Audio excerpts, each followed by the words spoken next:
మనలో ఎప్పుడైతే అహంకారం పెరుగుతుందో, కోరికలు పెరుగుతాయో, మమకారం పెంచుకుంటారో, అప్పుడు ధర్మాన్ని గతి తప్పిస్తూ ఉంటారు వీళ్ళు. నేను చెప్పిందే శాసనం, నేను చేస్తున్నదే కరెక్టు అనే అహంకారంతో ఉండేవాళ్ళు. నా వారసులకే, నా వాళ్ళకే దక్కాలనే మమకారంతో ఉండేవాళ్ళు.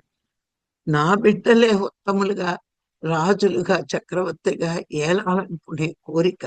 ఇవన్నీ మహాభారతంలో మనం చూసాం.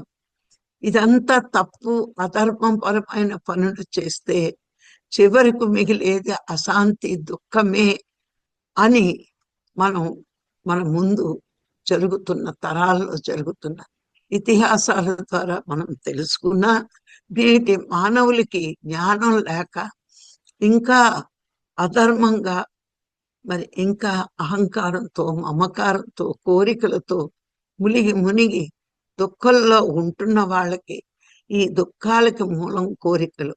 కోరికలు ఎందుకు పుడుతున్నాయంటే సత్యం తెలియక, ధర్మం తెలియక. ఈ రెండు ప్రజలకు అలవాటు చేస్తే సత్యం తెలుసుకున్నవాడు, ధర్మాన్ని ఆచరించిన వాడు ఎప్పుడూ కూడా ఎదుటి వాడిని బాధ పెట్టడు అని తెలుసుకున్న వాళ్ళు. ఇంకా మనం పత్రిసారి చెప్పింది ఏంటి అంటే, సత్యం అంటే ఇది భగవంతుడు. భగవంతుడు నీలో, నాలో, సర్వజీవులలో సృష్టి అంతా ఉన్నాడు. వేదాలు అవే చెప్పినాయి, పత్రిసారు అదే చెప్పారు. మరి చెప్తే ఆచరించిన వాళ్ళు ఏ కొద్ది మందో ఎందుకు వినట్లేదు అని నాకు మొదట్లో చాలా సందేహం ఉండేది. అప్పుడు నేను నా జీవితాన్ని పరీక్షించుకుంటే, పత్రిగారు పరిచయమైన 3 నెలలు నేను ధ్యానంలోకి రాలేదు.